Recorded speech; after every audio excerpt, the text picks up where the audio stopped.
Welcome back dear students. अब हम अपने नेक्स्ट केस पे आ चुके हैं बैलेंस शीट की।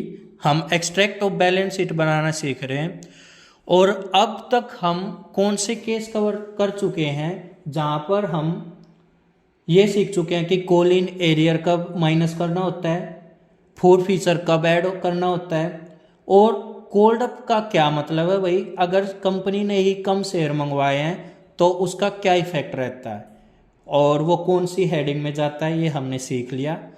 अब one of the most important case है बेटा, मैक्सिमम आएगा तो बैलेंस शीट का ऐसा ही क्वेश्चन आएगा। ये केस कौन सा है कि जब कंपनी शेयर फॉरफिट कर रही है, ठीक है, और री इशू भी कर रही है, तो क्या करते हैं बेटा। तो हमारा केस कौन सा रहेगा, देखो अब तक हमने फॉरफिट वाला तो कर लिया था, री इशू वाला नहीं किया था। अब हम री इशू ऑफ शेयर भी कर रहे हैं। और एक बात बता दूं आपको, अगर आप बैलेंस शीट करना चाहते हो, पहले इशू ऑफ शेयर चैप्टर की जनरल एंट्रीज बहुत अच्छे से करना, तब आपको बैलेंस शीट ज़्यादा अच्छे से समझ में आएगी, अदरवाइज आपको कम समझ में आएगी। ये बात हमेशा याद रखना, पहले आपको 100% चैप्टर की जर्नल एंट्रीज करनी होंगी, तब आप बैलेंस शीट कर पाओगे। चलो अब करते हैं बेटा स्टार्ट। तो स्टार्ट करने से पहले मैं आपको एक बात बता रहा हूँ, एक नोट लिख रहा हूँ मैं, वो नोट आप माइंड में रख लेना जब ये बैलेंस शीट बनाओ। अपनी बुक के ऊपर लिख लेना बेटा, बिल्कुल सिंपल लैंग्वेज में। ये नोट क्या है देखो, अगर शेयर फॉरफिट हो जाए, अगर शेयर फॉरफिट हो जाए और फिर से री इशू हो जाए, तो एक ही हेडिंग बनेगी, subscribed and fully paid up. समझ गए होगे बेटा आप ये मैं क्या कहना चाह रहा हूं। अगर शेयर फॉरफिट हो रहे हैं और फिर से री इशू हो रहे हैं, तो हम जब नोट्स टू अकाउंट बनाते हैं तो उसमें सब्सक्राइब्ड शेयर कैपिटल लिखते हैं और उसमें वैसे दो हेडिंग बनती है, subscribed and fully paid up, subscribed and not fully paid up. But हमें केवल इस केस में एक ही हेडिंग बनाने की नीड होती है और वो क्या होती है, subscribed and fully paid up. पर एक बात ध्यान रख लेना, अगर जितने शेयर फॉरफिट हुए हैं उतने ही री इशू हो रहे हैं, तब है ये केस। मैं नेक्स्ट केस कराऊंगा कि जितने शेयर फॉरफिट हुए उससे कम री इशू हुए हैं, तो क्या करते हैं, तो क्या ट्रीटमेंट होता है। तो ये केस क्या बना हमारा, जितने शेयर फॉरफिट हुए हैं और उतने ही शेयर री इशू हो रहे हैं, तो केवल एक ही हेडिंग बनती है, subscribed and fully paid up. वैसे आपको बता भी दूं, अगर बेटा री इशू उतने ही ना हो जितने फॉरफिट हो रहे हैं, तब एक और हेडिंग बन जाती है, subscribed and not fully paid up. वो क्या होती है वो नेक्स्ट वीडियो में बताऊंगा। अभी तो कौन सा केस है, जितने फॉरफिट हो रहे हैं उतने ही री इशू हो रहे हैं, और जब जितने फॉरफिट हो जाए उतने ही री इशू हो जाए, तो एक ही हेडिंग बनेगी, subscribed and fully paid up. Clear. तो ये मैंने यहाँ लिखा भी हुआ है, आप ये पढ़ लेना। चलिए अब क्वेश्चन की तरफ चलते हैं। चलो बेटा क्वेश्चन पढ़ रहे हैं आप, देखो, X limited is registered with an authorise capital of 10 crore divided into 10 lakh equity share of 100 each. Clear. तो बेटा आपको एथोराइज लिखना आता है ना, कैसे लिखोगे, अगर आपको नोट्स टू अकाउंट में एथोराइज लिखना आ जाए, लिखना पड़े, और मैं नहीं लिखूंगा आप लिखोगे, ये मैं तो सब्सक्राइब से लिखवाना बता रहा हूं, क्योंकि ये इतनी आसान सी बात आप लिख दोगे। अगर आपको एथोराइज के सामने लिखना हो, कैसे लिखोगे बेटा, 10 lakh into 100 equal to 10 crore आ जाएगा। तो एथोराइज के सामने जो नोट्स टू अकाउंट बनता है और उसमें सबसे पहली वैसे जो हेडिंग होती है एथोराइज शेयर कैपिटल, वहाँ 10 करोड़ आ जाएगा। फिर अगली आती है इशूड की, उसमें देखो the company issued 1 lakh share for public.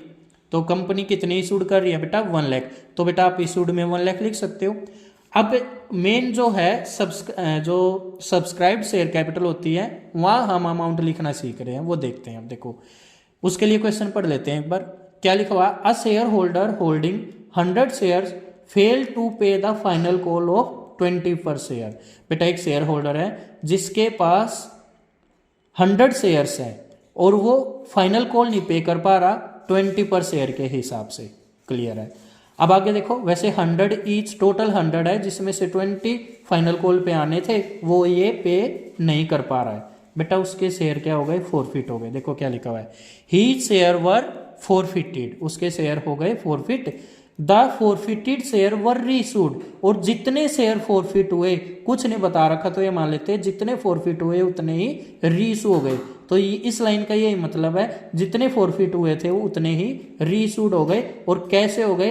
At the ₹90 पर शेयर। और बेटा अगर आपको जर्नल एंट्री आती है, आपको पता है ये 90 पर शेयर रीइशू वाली एंट्री में बैंक के सामने आता है मल्टीप्लाई करने के लिए, पता है ना आपको। As fully paid up, fully paid up का मतलब होता है 100, यहाँ ईच के सामने जो लिखा होता है वो फुल्ली पेड अप होता है। मतलब कि जो शेयर कैपिटल के सामने अमाउंट जाएगी रीइशू के टाइम, देखो आपको पता है ना क्या एंट्री बनती है, bank account debit to share capital, और जो शेयर कैपिटल होती है उसके सामने 100 से मल्टीप्लाई होगा और बैंक के सामने 90 से मल्टीप्लाई होगा।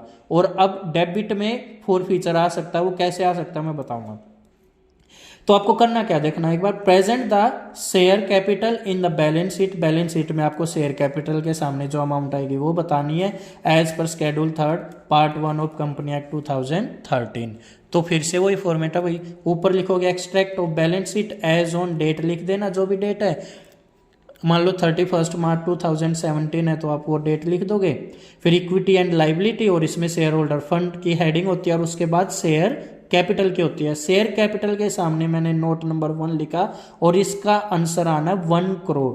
और वो 1 करोड़ कैसे आएगा वो मैं अभी नोट्स टू अकाउंट में बता रहा हूं, देखते हैं। चलो बेटा देखो बेटा, आपने ऊपर क्या लिखा हुआ है, authorised share capital, issued share capital, वो लिख चुके हो। मैं मेन यहाँ से बता रहा हूँ सब्सक्राइब्ड शेयर कैपिटल। और मैंने आपको बताया अगर फॉरफीचर हो जाए और रीइशू हो जाए, जितने शेयर फॉरफिट हुए थे एक ही हेडिंग बननी है, वो क्या है, subscribed and fully paid up. मैंने ये हेडिंग बना दी। अब वही कितने शेयर इशू हो रहे थे ये बताओ, 1 लाख, ठीक है। उसमें से 1 लाख में से फॉरफिट कितने हो रहे थे, 100, और रीइशू भी कितने हो रहे हैं, 100। तो एक बार देखना बेटा, 1 लाख में से 100 माइनस हुआ और 100 ही प्लस हो गया, तो दोबारा से ये कितने बन गए, 1 लाख। तो ये सारे के सारे अलाइव नहीं हो गए, ये अलाइव शेयर हो गए, मीन्स जीवित हो गए। फिर से फॉरफिट हुआ तो डेड हुआ, पर इस डेड को फिर से अलाइव कर दिया, जीवित कर दिया री इशू करके। तो आप ये भी समझ सकते हो कि जो subscribe and fully paid up वाली हेडिंग होती है ना, इसमें कौन से शेयर जाते हैं, ओनली दो शेयर्स विच आर अलाइव, जो शेयर अलाइव होते हैं। और अलाइव कैसे हो सकते हैं मैंने बताया, पहले इशूड हुए जो वो अलाइव थे, फिर जो फॉरफिट हो गए वो डेड शेयर हो गए, और डेड से फिर से वो रीइशू होके अलाइव हो गए, और टोटल मिला के ये अलाइव ही रह गए। इसलिए मैंने यहाँ पर 1 लाख लिखा हुआ है। क्लियर ये चीज़? तो हमने एक चीज़ और सीख ली, subscribed and fully paid up में अलाइव शेयर जाते हैं ओनली, जो जीवित हैं। और वो कैसे निकलता है, जो issued minus forfeited plus reissued, ऐसे निकलता है। सर मान लो रीइशूड यहाँ होता है 80, तो मैं यहाँ 80 लिखता भाई, फिर ये 1 लाख नहीं आता, यहाँ 20 माइनस करके जो अमाउंट आती है वो आ जाती है। चलिए वो बाद में देखेंगे, नेक्स्ट केस ऐसा ही है। तो अब देख लो बस, 1 लाख शेयर थे, 100 के हिसाब से ये क्या आ गया, 1 करोड़। तो मेरा आंसर क्या लिखा हुआ है, मैंने यहाँ पर 1 करोड़ लिखा हुआ है। समझ गए बेटा? एक बार और रिकैप कर लो, टोटल कंपनी शेयर जो इशू कर रही है 1 लाख कर रही है, जिसमें से 100 फॉरफिट हो रहे हैं और 100 ही री इशू हो रहे हैं।